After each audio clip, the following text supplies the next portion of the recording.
पीले दांत वाली बहू। रंजना कभी ब्रश नहीं करती थी। उसे कितनी बार उसके माँ बाप ने डांटा, लेकिन उसका कोई असर उस पर होता ही नहीं था, जिस कारण से उसके दांत पीले पीले हो जाते हैं। शादी के बाद अरे बहू, वैसे तो तुझ में कोई कमी नहीं है, पर तेरे दांत इतने पीले कैसे हैं बेटा? कैसे मतलब? कोई सर्जरी थोड़ी ना कराई है। वो तो क्या नाम, मैं ब्रश नहीं करती थी तो पीले हो गए। अब क्या करूं? आप कहें तो लाल करवा लूं या फिर काले? यार ये क्या है, क्यों माँ से लड़ रही हो? लड़ रही हूँ? अरे मैं लड़ रही हूँ या ये बोल रही है कि दांत पीले हैं, पीले। अरे तपस्या थोड़ी ना की है इन्हें पीले करने के लिए। बकायदा ब्रश नहीं किया है 20 साल तक, तब जाकर। छी, कैसी बात कर रही हो? ये उस वक्त तो पीले नहीं थे जब हम लोग तुम्हें देखने आए थे। अरे तब साफ करवा लिया होगा डेंटिस्ट के पास जाकर। अब देखो कैसे पीले पीले लग रहे हैं। रंजना सास की तरफ गुस्से से देखती है। फिर शुरू हो गई पीले पीले पीले। अरे पीले तो तब भी थे जब मेरे हाथ का रसगुल्ला उड़ा उड़ा कर खा रही थी और बोल रही थी, लड़की नहीं गुणों का खजाना दे रहे भाई साहब आप। खैर, अब वो लोग करते भी तो क्या करते, पीले दांत वाली बहू पल्ले पड़ी थी तो झेलना तो था ही। एक दिन कीर्तन में रंजना गाना गा रही थी। अरे कमला बहन, माँ का द्वार है, यहाँ तो सब शुद्ध होकर आते हैं, फिर अपनी बहू को ब्रश भी नहीं करवाती तुम। दूर से पीले पीले दांत भक्ति में बाधा उत्पन्न कर रहे हैं। अरे कोई 2 साल की बच्ची थोड़ी ना लेकर आई हूँ मैं बहू बनाकर। अच्छी खासी लड़की है, अरे कैसे करवाऊं ब्रश? ये तो उसे खुद करना चाहिए ना। अब माँ बाप तो इसके जैसे तैसे निपटा दिए, ये नहीं सोचा कि सास कैसे संभालेगी। सास बहू को लेकर घर आ जाती है, लेकिन सोच लेती है कि अब इसे लेकर कहीं नहीं जाएगी। अगले रोज बहू कहती है, अरे क्या हो गया, मंदिर नहीं जाना क्या? कीर्तन का वक्त हो रहा है। मेरी मधुर वाणी से कान्हा जी जागते हैं और सोते हैं। आप तो जानती है ना उनकी भक्ति में कितना मन लगता है मेरा। वो क्या है ना, तबीयत ठीक नहीं लग रही है मेरी, आराम करूंगी मैं। तबीयत ठीक नहीं लग रही? अभी तो मिथुन के गाने पर नाच रही थी आप, और अब बोल रही है कि तबीयत ठीक नहीं लग रही। अरे भक्ति में मन लगा लो सासू माँ, ऊपर जाना है, क्या मुंह दिखाओगी आप? हाँ? सास को बहू की बात पर गुस्सा आ जाता है। मैं क्या मुंह दिखाऊंगी, इसकी चिंता तो ना कर, समझी? अपने मुंह की चिंता कर, जो ये पीले पीले दांत लेकर हर जगह पहुंच जाती है। पता है लोग कितना मजाक बनाते हैं। ना जी ना, मैं नहीं जाना कहीं तेरे साथ। तो ये बात है, कोई ना, मत जाओ, मैं अपने कमरे में ही बैठकर भक्ति कर लूंगी। ऊपर वाला दांत थोड़ी ना देखता है, मन देखता है, भावना देखता है। और अरे बस बस, तू सब कुछ दिखा, बस ये सफेद चमकदार दांत ना दिखाना किसी को, है? जा यहाँ से। बहू को सास की बात का कोई फर्क नहीं पड़ता, वो तो जैसी थी वैसी ही रह जाती है।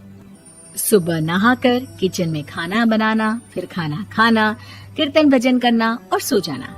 एक दिन, माँ जी मैं सहेली के घर जा रही हूँ, शाम को लेट आऊंगी। हाँ हाँ तो जाना, मैंने कौन सा तेरी आरती करनी है घर पर बैठकर। रंजना सहेली के घर जाती है, जहाँ वो पार्टी में जाने की तैयारी कर रही होती है। अरे शिखा, कहाँ जाने की तैयारी कर रही है? मैं गलत वक्त पर आ गई क्या? अरे नहीं यार, उल्टा सही वक्त पर आ गया। मैंने ये साड़ी और ज्वेलरी निकाली है यार, शाम को इनके ऑफिस की एक पार्टी में जाना है। बताना कैसा लग रहा है ये सब? नहीं यार, इस ड्रेस के साथ तो वो वाली ज्वेलरी अच्छी लगेगी। हाँ हाँ सही बोल रही है, मैंने ध्यान ही नहीं दिया। वैसे तो हमेशा से मस्त फैशन सेंस रखती है। तो बड़ा जाती होगी ना पति के साथ पार्टी में। रंजना कुछ नहीं बोलती, बस सोचती है कि यार काश ये बात सही हो जाती, पर मैं क्यों नहीं जाती पार्टी में? क्या इन लोगों की कोई पार्टी होती नहीं होगी? रंजना घर आती है और रात में पति से सवाल करती है, एक बात बताइए, आप मुझे किसी पार्टी में क्यों नहीं ले जाते? क्या आपकी यहाँ ऑफिस में पार्टी नहीं होती? पति बेचारा क्या कहता कि दांत पीले हैं तुम्हारे इसलिए। अरे कोई पार्टी होती नहीं हम लोगों के ऑफिस में, तो कहाँ से लेकर जाऊं?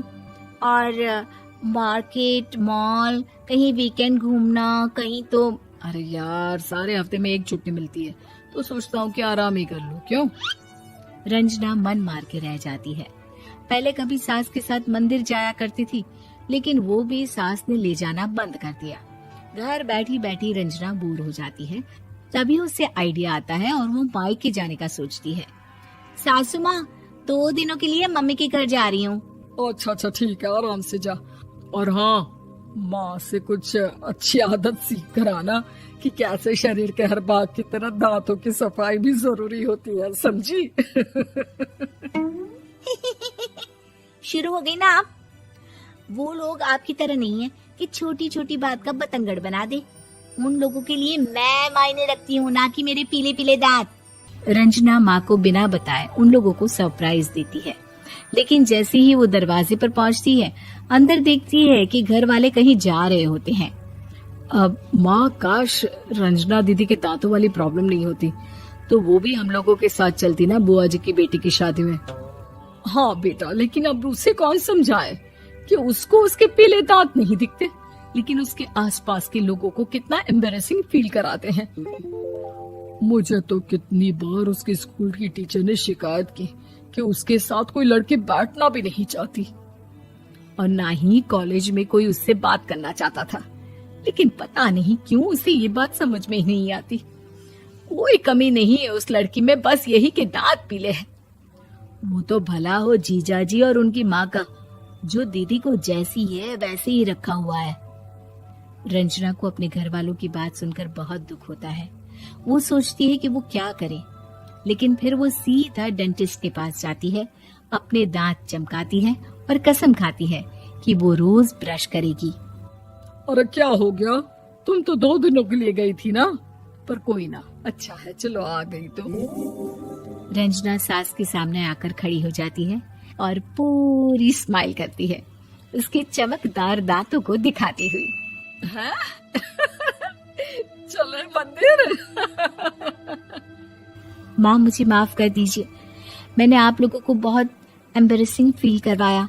मैं आज से रोज ब्रश करूंगी।